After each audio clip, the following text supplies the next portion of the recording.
What is up, you guys? Thanks so much for joining me today. It's your boy, the Finance Bro, and in this video, we're going to be taking a look at shares of Exchange Income Corporation.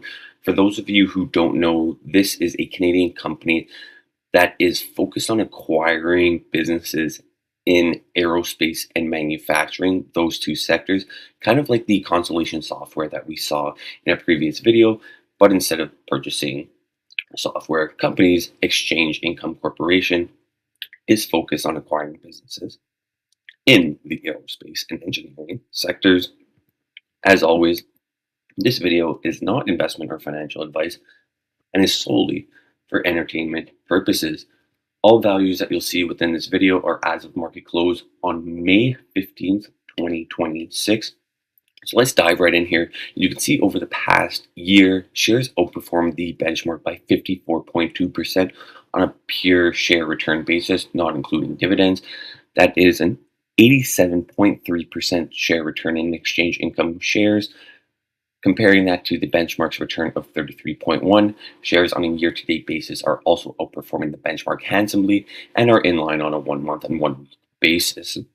When we look at that top chart up there, we can see that shares are trading at or around their 52-week high. And essentially for the past 9 to 10 months, shares have traded above their both 50 and 200-day moving averages, with both the 50-day crossing over there in around June, July of 2025. That is that green line crossing over the orange line, which is the 200-day moving average. That has stayed above trend, and that gap between the 50 and 200-day moving averages has expanded, which does mean that there is still momentum in the name, with the relative strength index still healthily below 70, which is an overbought indicator. So there is, on a technical basis, still room for shares to continue to positively move in the upward direction. Few key points here on this snippet. Really want to touch on the earnings per share. As this company is an acquisition-oriented company, the company that it is today is not the same company as it was 5 years ago with the acquisitions that they made. And I'll touch on that a little bit later on in this video. But you can see earnings per share relatively stagnant through 22, 23, and 24, and a slight decline in that time frame as well. Now, the company was aggressively purchasing and acquiring other companies, especially coming out of COVID. A lot of business owners were selling, and the most amount of businesses that were up for sale did come after COVID. So they were aggressively buying, vertically integrating these businesses with other brands in their umbrella, and now they're properly executing. You can see that big jump in earnings per share through 24 and 25, and projected to move really almost 75% through 25 to 27, with healthy growth in each year projected by both analysts and management. Let's see, time will tell. They do pay a healthy 2.6% dividend. What's actually really intriguing here is that that dividend is paid out on a monthly basis. So this is kind of like a diversifier from your big tech and financial names, where this is a steady Eddie company where you can have that cash flow and have those dividends either paid out if you need cash flow, or cover certain expenses or fees in your trading accounts and so forth. So this is a good little anchor to add to the high beta, high volatile names that most investors already have, i.e. Google, Amazon, Nvidia, and so forth. When we look at the underlying fundamentals, sales grew 27.5% over the past year. That is healthily outperforming both the industry and the benchmarks. When we look at the gross margins to net margin, you're seeing a 24.5% gross margin to a 5.5%, give or take, net margin. That is because they do operate a lot in that aerospace sector. That is a very low margin business. Their manufacturing, their environmental access services, and engineering consulting services are a higher margin, which do expand those margins. But as a whole, the aerospace sector is a very low margin business. And with fuel costs really rising through 2026, we should expect in those sectors compression of margins as those jet fuel costs continue to surge. But, and again, I'll touch on this later on in the video, these aerospace services are essential services. They have no choice to make these flights, whether they're carrying medical supplies, food, services, and personnel to very remote areas right now, primarily in Canada, but also to remote regions globally. When we look at the share valuation metrics, nothing really screams overvalue, even though we saw in the previous snippet there that shares healthily are trading above their moving averages should continue to have that positive momentum. When we look at the forward PE of 22.4, price to sales of 1.8, a price to book of even 3.4, nothing that is actually screaming overvaluation, and they're making the proper acquisitions internally when they're executing on these very high margin businesses, really going into those consulting and environmental access solutions has been able to expand margins for Exchange Income Corporation really for the past 3 years.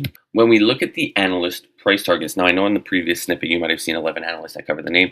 There has been a recent analyst to come on board to cover Exchange Income Corporation. So with the 12 analysts who cover the name, they do have an average price target of $125.83. That does imply an 18.33% upside. The most pessimistic analyst has a $120 share price target, what does imply essentially a 13% upside, with the most bullish analysts having a 27% upside.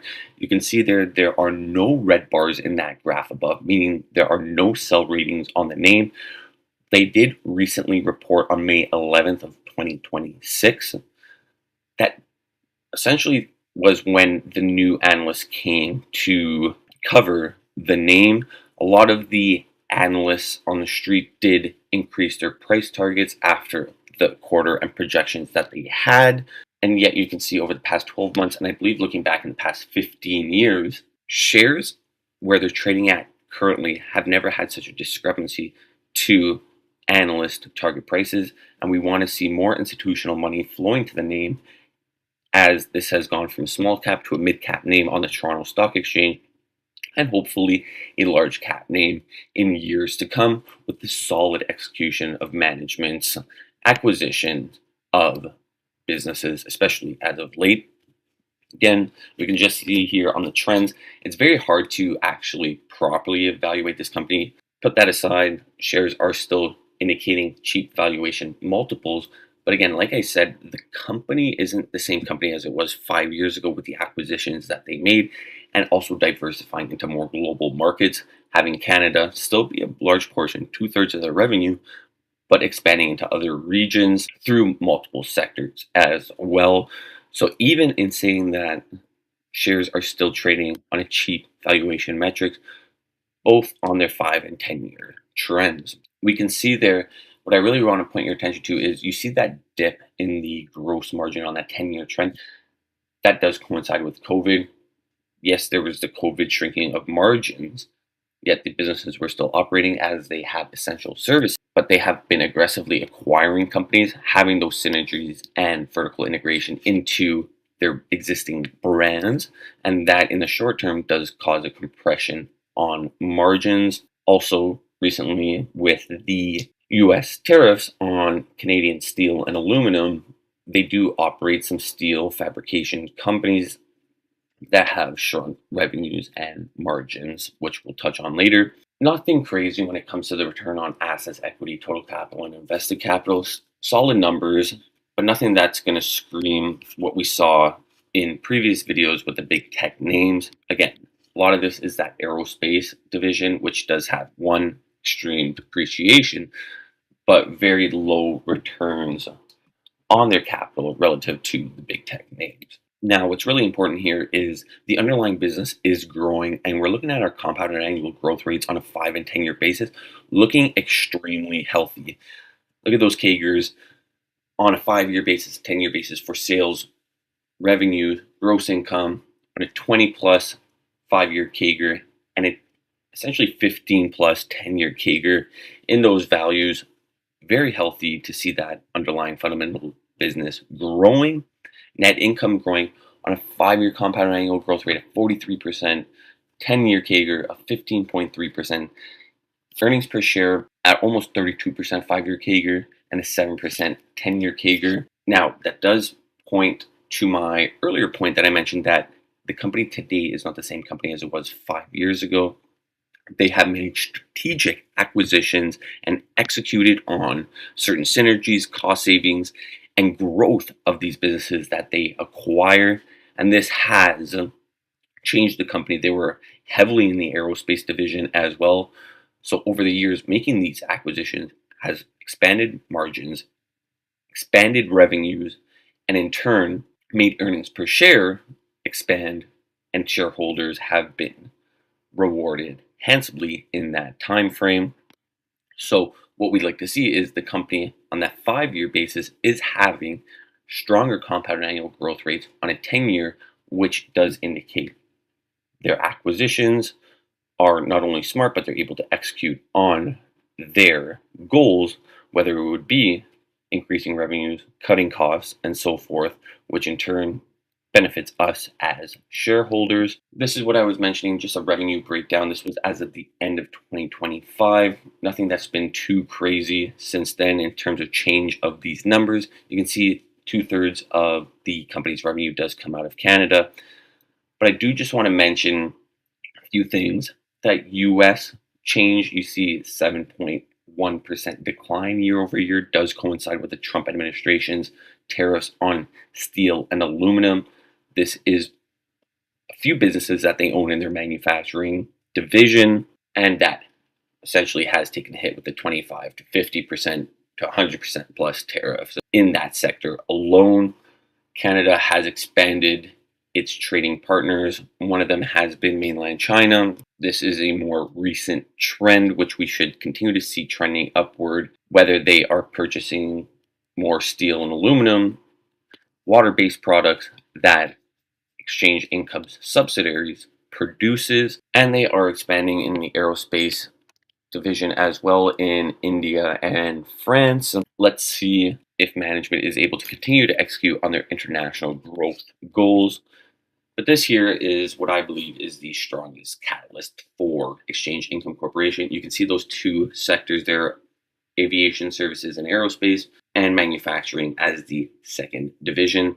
A bulk of that aviation is coming from essential air services. That is what I mentioned previously here, is making those essential flights, whether they're carrying supplies, medical supplies, food, personnel, people that just live in these remote areas that have no access other than making these essential flights. COVID didn't stop this. This was one of the airlines globally that really didn't shut down and shouldn't shut down just based on the nature of the business that they operate. That aerospace division is starting to see growth and expansion. They do focus a lot on used parts as well, which should help longer term, as a lot of these smaller airlines really aren't producing enough cash flow to constantly be purchasing new planes. So that servicing side of the business and the secondhand parts is where this PAL and CTI aerospace divisions of Exchange Income Corporation are benefiting. The manufacturing, like I said previously, is these businesses are the ones that have been expanding margins. They have reoccurring cash flow. One of those is West Tower, which is a cellular tower company in Canada, where a lot of the big telcos in Bell, Telus, and Rogers need to continuously pay that quote unquote rent cost to West Tower to use those cell services. You can see there is some steel and aluminum manufacturing names. The multi-story window solutions are companies that produce windows for a lot of those major condos. In Canada, there has been a real estate slump. Globally, there has been as well, just with the leverage and debt that Canadians have in our real estate sector. We have seen a harder hit relative to other regions of the world. But in that office space and in those window solutions that these companies produce, this does present a good long-term trend when we do see recovery in that sector.